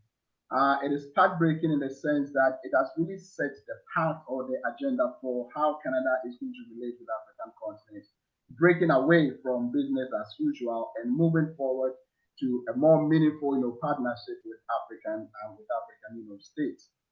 Now, it is not a perfect document, as some of my panelists, have highlighted. But what is important, in my view, is that this strategy should not be seen as something that has been put in place as a response only to what I will term as temporary shifts, perhaps in global politics, or especially in our relationship with the United States, for example. But rather, it should be seen that we are able to come to some kind of consensus to agree that it is necessary, that it is important that Canada has this document, because Africa is important in its own right, not because of just shifts that are happening at the global and of course at the continental level in North America. So because this is very important, because when Marcia was talking, she mentioned Robert Fowler, whom of course I had the honor of interviewing when I was writing my PhD dissertation. These are champions who have championed the Canada-Africa relations. But these champions, as we know, are not going to remain forever. It is therefore important that we institutionalize this relationship, we institutionalize this policy, so it doesn't become episodic. It doesn't, become a project of a particular political party, and that it becomes an essential element of Canadian consciousness that Africa is important in and of its right, that we need to embrace Africa as is, because it possesses lots of opportunity for Canadian engagement. Now, relating to peace and security, specifically, the strategy provides an excellent summary of the security challenges on the African continent.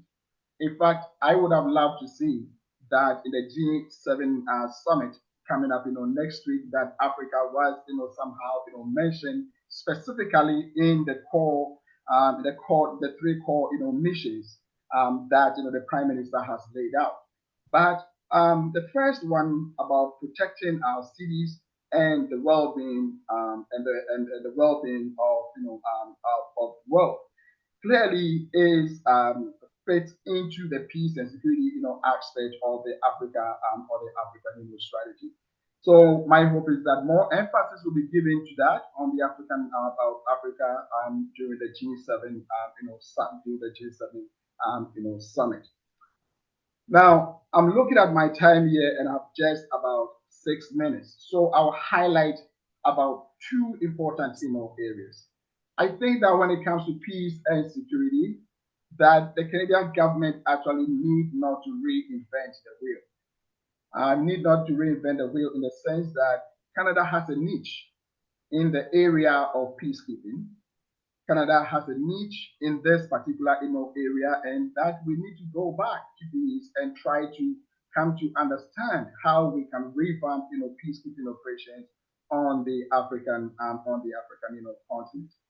In fact, in that regard, Canada should and must support African-led peace operations, especially helping to rebuild or resource the peacekeeping centers of excellence, such as the Kofi Annan International Peacekeeping Training Center, which Canada helped to establish, and of course the Abuja War College among others. But also in the area of peacekeeping is how Canada can also think about how it can take leadership when it comes to NATO operations on the African continent. For instance, how can we sustain this engagement in a way that will give a human face to the operations that NATO engage in on the African continent? I think that Canada has the credibility to provide that engagement.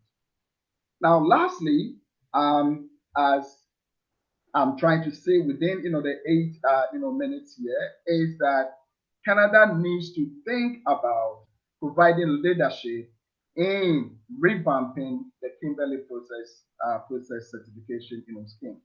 I call it Kimberley process 2.0. This is very important in the sense that when you look at the African continent, illegal or mining activities or illicit trade in natural resources contributes to funding all kinds of criminal activities, as well as terrorism on the continent, which threaten security on the African continent. I think that Canada can provide leadership in this area. It has done it before with the partnership of African states, and this is a clear opportunity for Canada to really think about this and to sustain this relationship going forward. So in conclusion, I think that this strategy is a great example of how Canada can reshape its relationship with the African continent. It is a milestone, a significant milestone. It's a path-breaking document. Its implementation will require a lot of resources and a lot of hours to be spent, but we can achieve all these if it is embedded within the conscience of the Canadian public. The Canadian public has to buy into this. It doesn't have to become an episodic document, a document that will only gather dust after one government leaves power and another government comes in, but that Canadians themselves will come to realize the importance of the African continent in global politics, in global geostrategy, and to think more deeply about sustaining this relationship. I think I'm going to end here and wait for your comments and your questions. Thank you so very much.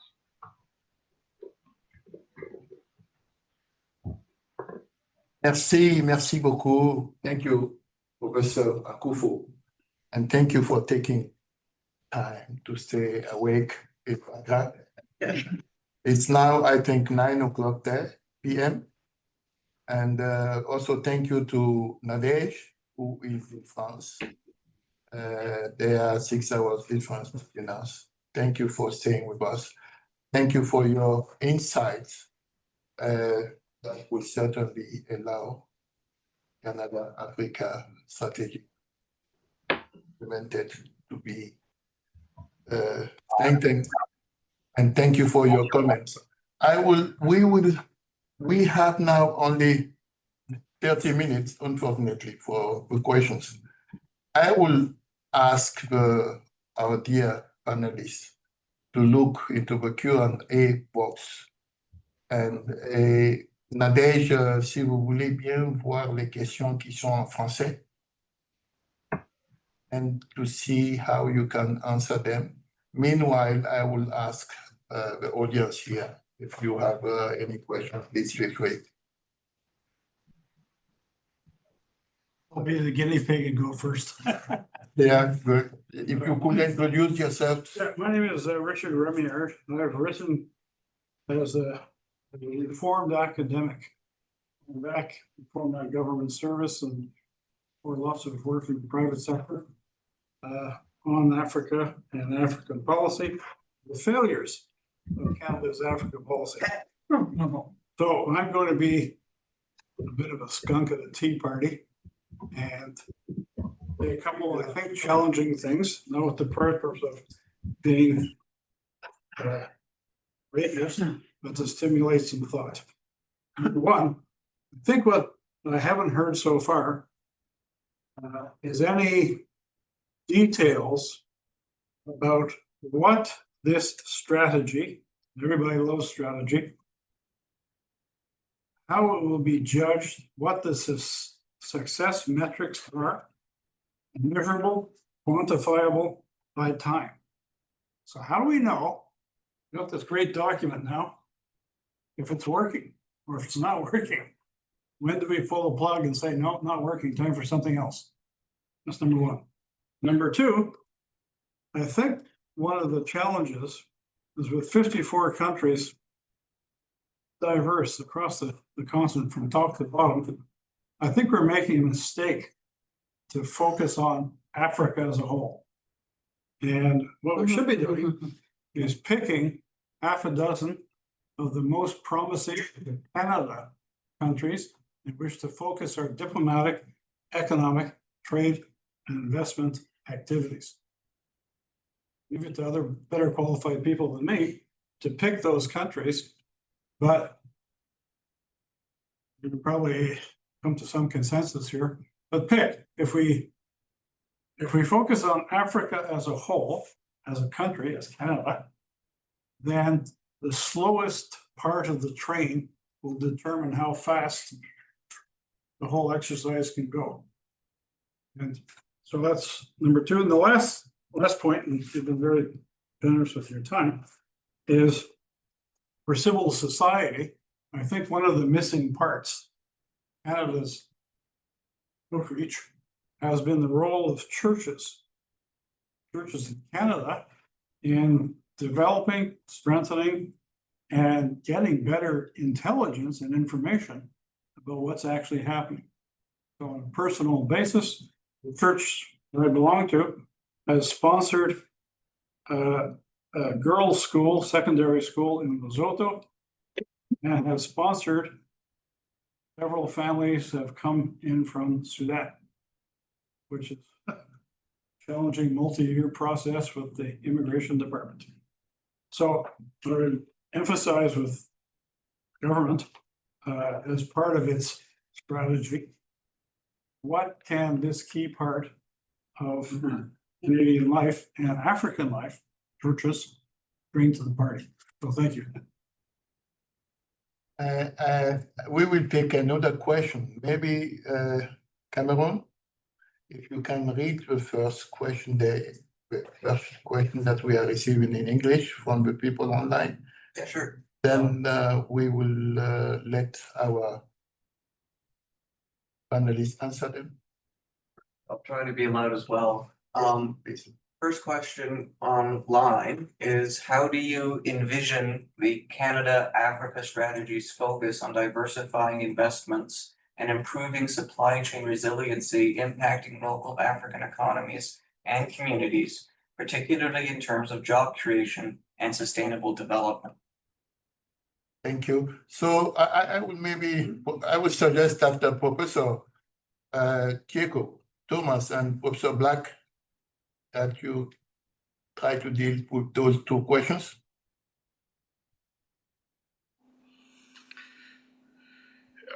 Okay, I'm happy to take a stab at this question. My sense, and maybe I'm a very uninformed, and somehow maybe naive optimist, but I am very optimistic that if we have a proper Canadian engagement on the African continent, particularly on trade, it can improve both job creation as well as economic development, sustainable economic development on the African continent. And I'm picking on a couple of them. I think as a country, we have enormous capacity in the area of agro-businesses. And we know very well that agro-business, small scale, small to medium-term businesses, they dominate the African scene.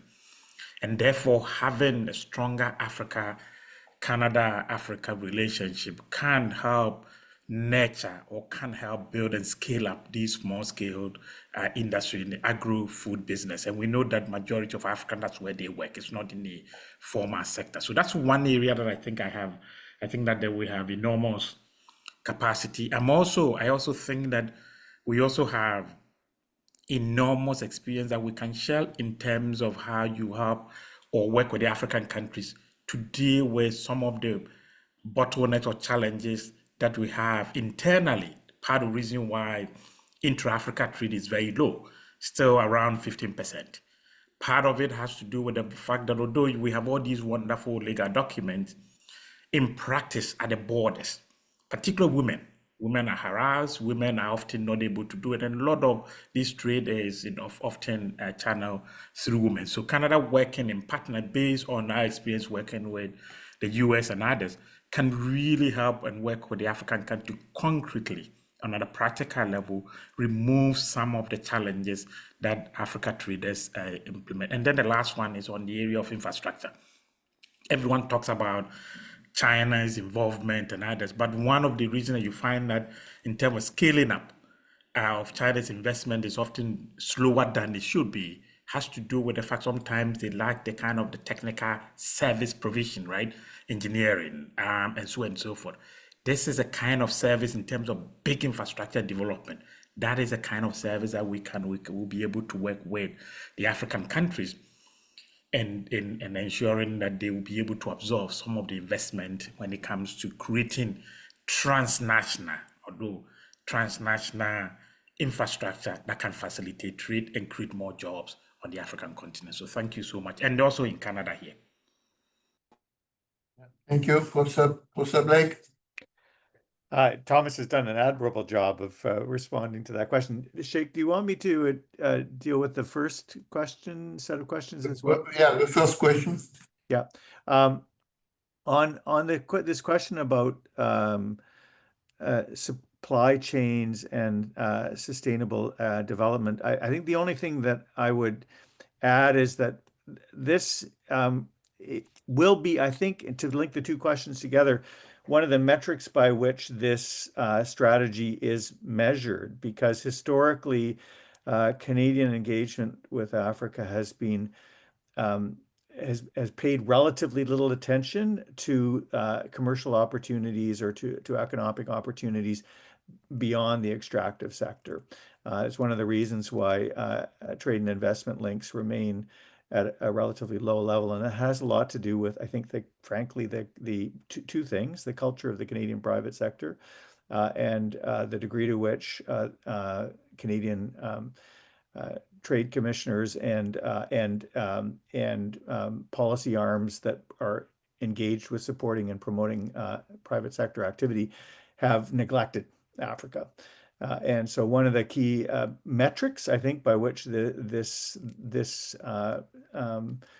study should be measured is the degree to which there is an investment in creating understanding, expertise to support a more diversified approach to building economic relationships with Africa. I think that just to circle back very quickly to the first set of questions, I think the point about metrics is one of the key critiques that's been made of this document, is that there are it's aspirational, but there are no metrics that would define success, and I think that's one of the key ways in which it needs to be amplified and built upon.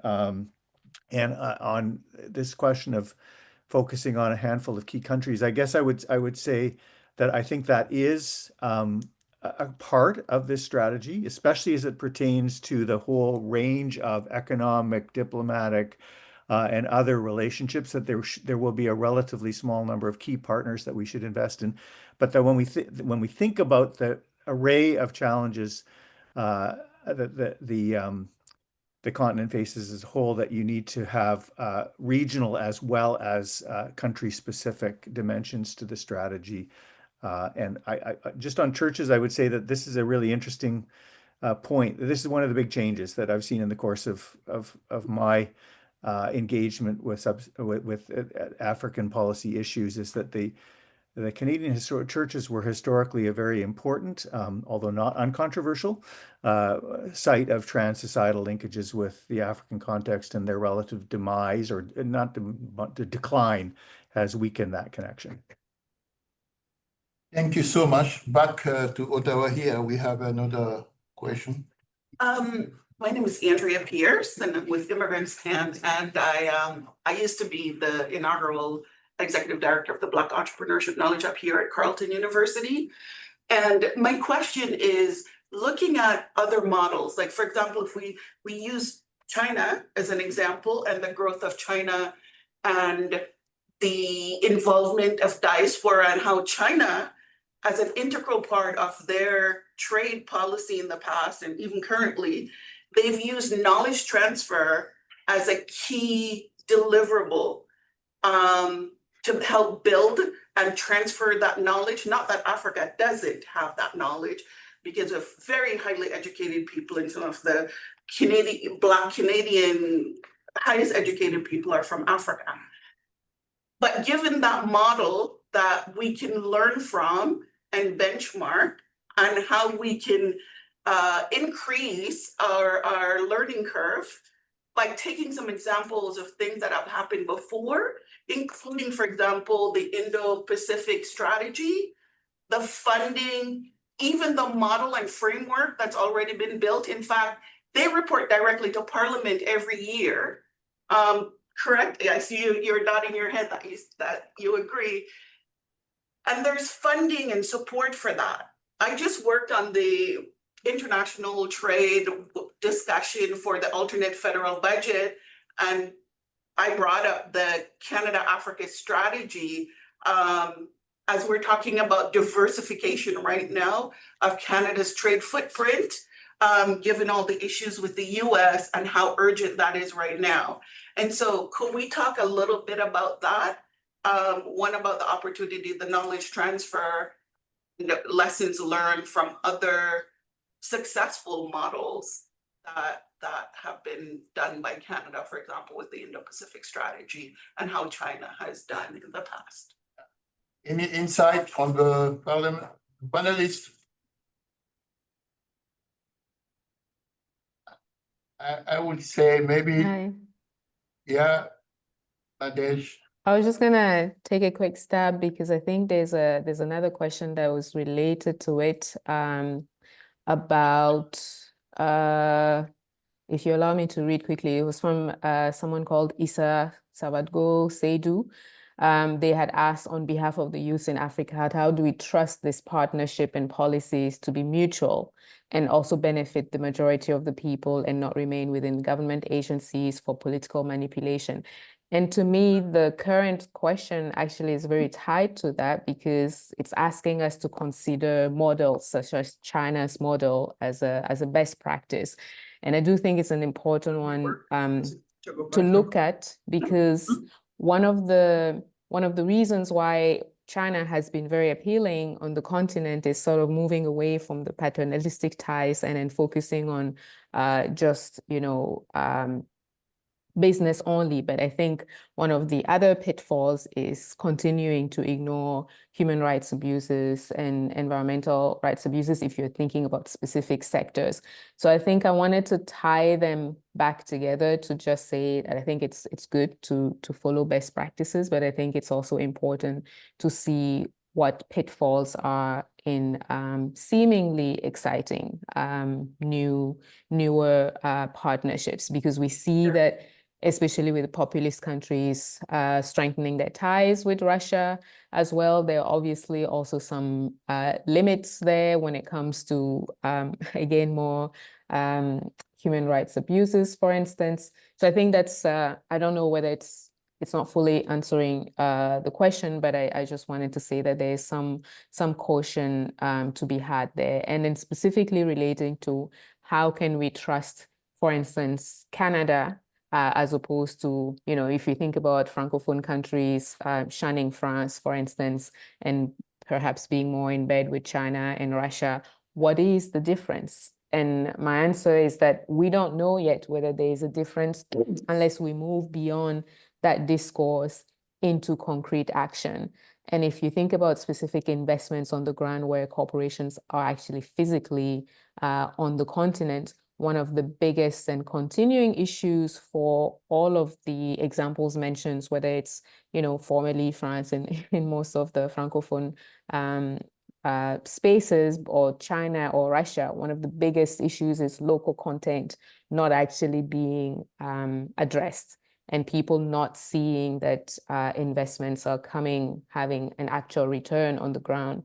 And countries having interesting ways around that. So I think I would just reiterate my concern that government and corporations actually need to be linked a lot more systematically, and that the government needs to be a lot more involved in some of these companies abroad. So I will stop here because I see that there's a hand to contribute as well. Okay, that was me. Yes.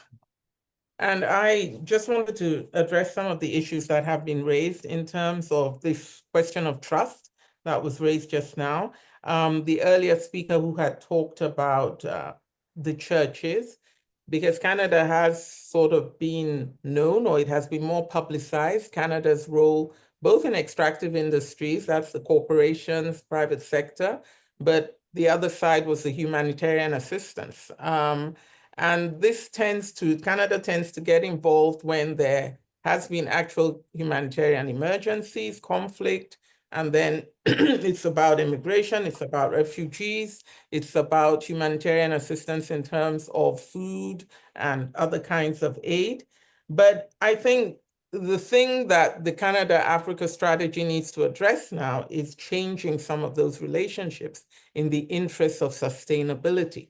And so when you talk about the role of churches, I would not belittle their role by any chance, building schools, making donations, but I think at the macro level, what is required is a change in the relationship, and to go beyond missionary kinds of assistance and approaches to more sustainable partnerships, which is what the strategy claims to be addressing. So I think that would be my response to the question of the role of the church, that really the very attitudes with which the church intervenes need to change. They need to they need to put more emphasis on partnerships as opposed to some sort of missionary approach, which is actually disempowering or disabling of local kinds of initiatives. So I think this is a really important thing to remember in refocusing Canada-Africa relations. in relation to the question of job creation, sustainable development, and government accountability, I agree to some extent that yes, the Canadian government needs to do more regulation of the extractive industry. It needs to invest more, as I think one of the earlier speakers talked about, in supporting public institutions. But I think we should also remember that it needs to have a more values, what shall I call it? A values-based foreign policy, so that we are talking about holding these governments accountable. We cannot just say, okay, support public institutions. The reason why you had some groups step out of public institutions, establish or try to establish private ones, including think tanks, is precisely because of the dysfunction of some of those public institutions. It's not the answer. We need to reform them, but we need to address the general question of accountability. And the Canadian government, in its relationships with various African countries, in its assistance, its foreign assistance, needs to be aware of this and to have some sort of basis for its foreign policy that is anchored in values, in so-called democratic values that it espouses. I think we see this also in relation to the Canadian government's relationship with India and China, because we were earlier talking about precedents or different kinds of relationships, in the sense that Canada is a very diverse country. It now has a population that is drawn from so many parts of the world. Why sometimes then do we hear so much talk about foreign influence? What constitutes foreign influence? Why is European influence sometimes not considered foreign influence? I think we need to, in building genuine partnerships, talk about Canada's role in strengthening global citizenship, in strengthening multilateral relations, and Canada's approach to its own First Nations or Native people, because that in itself is what will, in part, inform its foreign policy. There is a fairly direct relationship, I think, between the way in which Canada treats its First Nations and the ways in which it will interact on the global stage. So I think there are new generations of Canadians coming up. It's a very diverse country.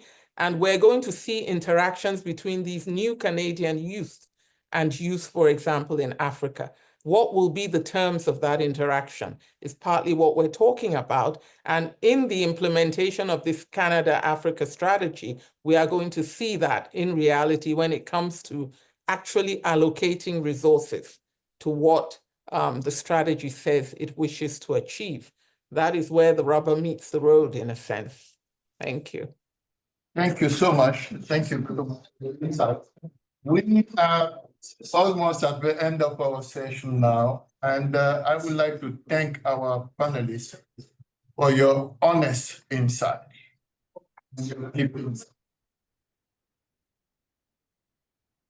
Unfortunately, we have not been able to address all the questions, and I trust that our panelists will be able eventually to answer to some emails. I will try to forward those emails to you. It will be, as I said, this session has been recorded, and we will share it with everybody. I thank you very much. And depending on where you are, Akufo, good night in Accra. Nadej, good night in France, bonne nuit. And Professor Black, Toon, Thomas, thank you so much to each of you. It was a very brutal, but very honest session. Thank you very much and have a nice evening. Thank you.